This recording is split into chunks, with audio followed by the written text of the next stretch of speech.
was a man named Shozii from Lakhamai village. He was a good man and a skilled warrior. He always went from village to village warring. One day he entered a Mahramai village. He arrived at a time when the village folks had all gone to sleep and the night was dead silent. But he could spot a house from afar where the light from the hearth escaped through the chink in the walls. Inside the house was a woman who was working on her woolen spindle. Shozii stealthily opened the door and came inside the house. The woman felt something amiss. She could sense that someone had entered the house.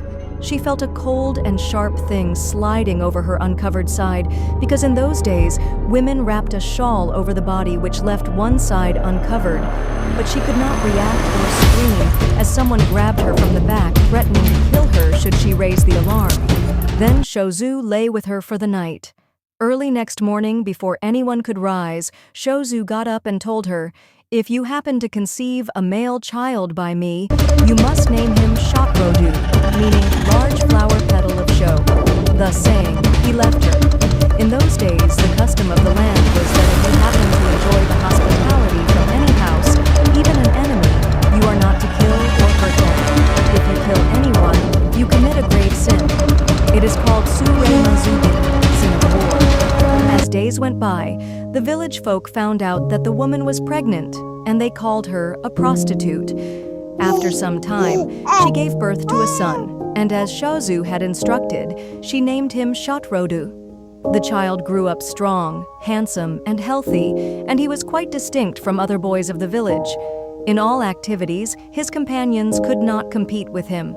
As he passed into his days of youth, he entered into competitions with the other boys of the village. At shot put, he was much ahead of others, and so his friends began to feel jealous. At long jump and high jump, no one could get the better of him. Even in javelin, he was unbeaten. Therefore, the other boys, out of jealousy, gathered around him and mocked him. "You are a bastard, son of a prostitute. You have no father." Shotrodu felt insulted and was very sad. He came home and reported everything to his mother. He asked where his father was. She retorted, "Surely you have a father?" He was working in a faraway village. Not convinced, he went back to play with his friends. Whenever his playmate couldn't compete with him, he was always hurled humiliating words to hurt his sentiments. They kept on calling him a bastard. The constant chorus of the village boys calling him Thranaton made him determined to doubt his mother and search for his father.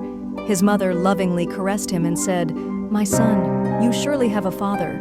Your father's name is Shozii, and your name Shotrodu was given by your dad." Shotrodu was not fully satisfied, but he found some consolation in the explanation given to the derivation of his name. He grew up to be mature and a very brave warrior too. He went from village to village on war adventures. One day, Shotrodu met another very skilled warrior in a mortal combat. They had a tough fight. Whenever Shotrodu threw his spear at him, he would deftly maneuver to escape. So too did Shotrodu dodge the other warrior's spear. The sun was going down. The fight went on for a very long time and both were getting exhausted.